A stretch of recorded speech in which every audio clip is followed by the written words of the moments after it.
Hey, I want to bring in Richard Justice for his take on this story. Richard, I don't know where you stand on it. You're listening to our conversation.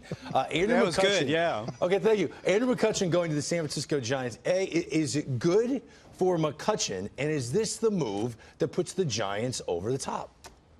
Well, you know, the analytics already said the Giants were poised for a big bounce back, that those guys like Pence and Crawford were not going to have bad years 2 years in a row. They're in a very good spot. So now you add two franchise icons. You had Evan Longoria and you had Andrew McCutchen. They're going to be motivated. You guys know what it's going to be like when they're going to play in a full ballpark every night. The culture of Bumgarner and Bochy and Posey. I mean, they're going to love it there. I think that it's really, really solid moves. You know, does it get them past the Dodgers, past the Rockies? I think it certainly gets them in the conversation. Let me just say something about Andrew McCutchen. His legacy in Pittsburgh is pretty cool. 9 years there, the 3 years. His decision to stay was instrumental in the rebuilding. And if you look at those 3 years, 13, 14, and 15, first, third, and third in the MVP voting, 3 playoff appearances, he was great. And you know what they did? He did a lot for the city of Pittsburgh, for the franchise, and all that.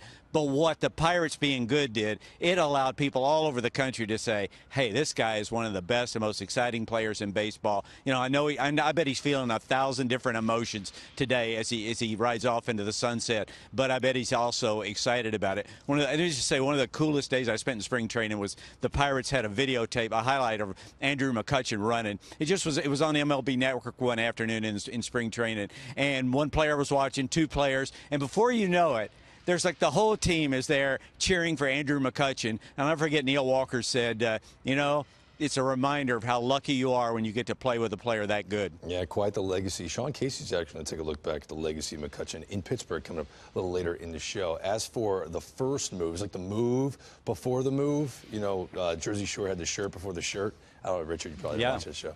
But this is the move before the move. Garrett Cole on Sunday traded to the Houston Astros. They flirted with this for a while. It was eerily similar to Justin Verlander a year ago around the deadline when it kind of fell apart, and they eventually went out and got Justin Verlander. Garrett Cole's impact on the Astros, what do you think that will be?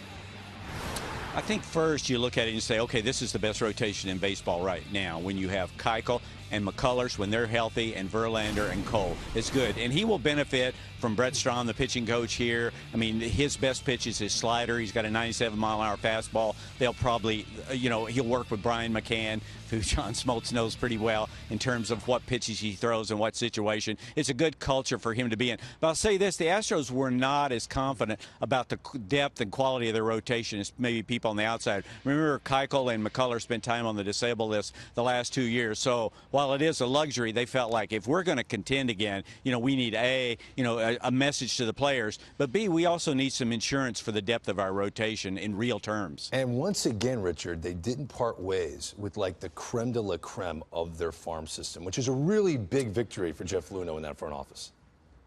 Yeah, I think what we're seeing all over the game is there are certain young players that general managers aren't going to part with, that they see as part of the future at a controllable cost and all that. And for the Astros, that was Kyle Tucker and Forrest Whitley, the young right-hander Forrest Whitley, Kyle Tucker, an outfielder. They see Whitley as being part of the mix next year in the pitching staff. A guy throws 100. The third guy is Derek Fisher, the young guy scored one of the winning runs in the World Series. I mean, I was surprised they didn't give him up. He figures in the mix next year. These are good players. Colin Moran has got a chance to be a good player. He was almost the #1 pick in 2012 when Carlos Correa went #1. But, you know, did they give up players that you makes fans go, ouch? No, they didn't give up any players like that. But they did give up 4 guys, 3 of whom figured on the big league roster next season. Yeah, an exciting day for the Houston Astros. Richard Justice with us here on MLB Tonight. Richard, thank you very much.